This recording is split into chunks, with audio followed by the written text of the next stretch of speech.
Hello, I'm Dr. Zilch, and welcome to ZilchOff, the channel where I sit down and talk to you about movies. Today, we're going to be talking about what makes you want to rewatch a movie. Let's get the obvious one out of the way and just say the enjoyment you get from watching the movie, and you just want to experience that enjoyment again. So that could come from the comedy or the quotes. So you watch the movie and you're having a good time because you know what line is going to be said next, and you say it with the movie.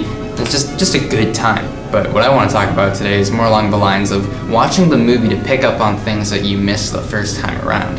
This video is going to have spoilers for both movies, The Sixth Sense and Sunset Boulevard. But in all fairness, Sunset Boulevard's been out for like over 50 years, so why haven't you seen it already, guys? Come on. The Sixth Sense is famous for its plot twist at the end. Not only do you find out that the kid can see dead people like halfway through the movie, you find out that his therapist, who he's been talking to this whole movie, was dead from the very beginning.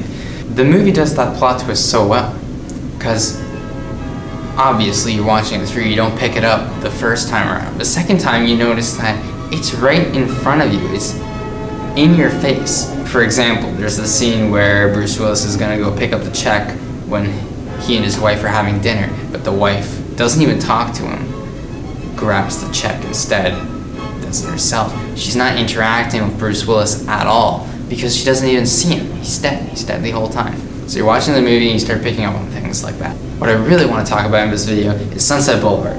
Sunset Boulevard doesn't have a plot twist. In fact, we tell you how the movie ends right at the beginning. I just want to talk about the character development that happens in that movie, and it's so smooth. I didn't even pick up how crazy it is until like a day after I actually watched the movie. Sunset Boulevard is about a failed screenwriter, and he hides away in this mansion on Sunset Boulevard where he discovers that an aging silent film actress is just hiding away in this mansion. Norma Desmond, the actress, hires Joe Gillis, the failed screenwriter, to help her write her return to film. It's her big return. When you first meet Norma Desmond, you think, oh, she's just an old lady, didn't do anything wrong, she's just stuck inside her house and she just really wants to return to the big screen. But then you see like a little obsessive side, like she really wants to make this return. She's very egocentric. It gets to the point where she's forcing Joe Gillis to stay. She needs him to help her edit her script. And now at this point, she falls in love with him. Of course, he doesn't feel the same way. He just needs her to support him. But she ends up wanting him to stay in the mansion more so for herself than to help her edit the script. Then you find out she's suicidal. Her ego needs her return to film to be so great. She needs to be back in the spotlight. So she needs Joe Gillis for herself, to keep her from killing herself and to help her return to the film. By the end of the movie, she goes completely insane. Like, she's lost it. She finds out that nobody wants her back on the set. Nobody remembers who she even is. Nobody cares about her. She straight up murders Joe Gillis, but she doesn't even feel bad about it. She doesn't even accept that she did it. She's so absorbed in her acting.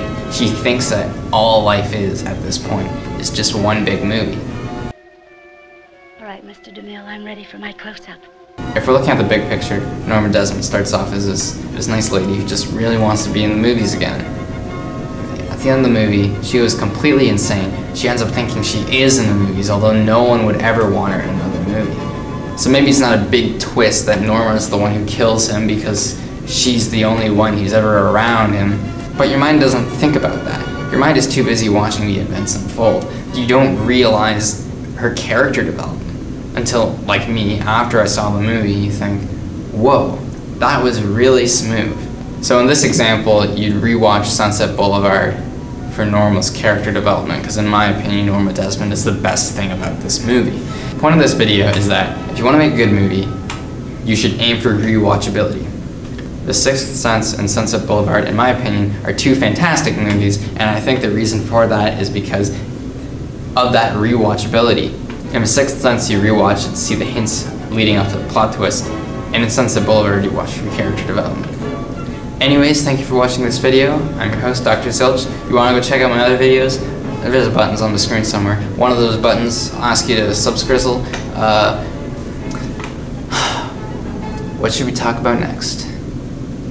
What should we talk about next?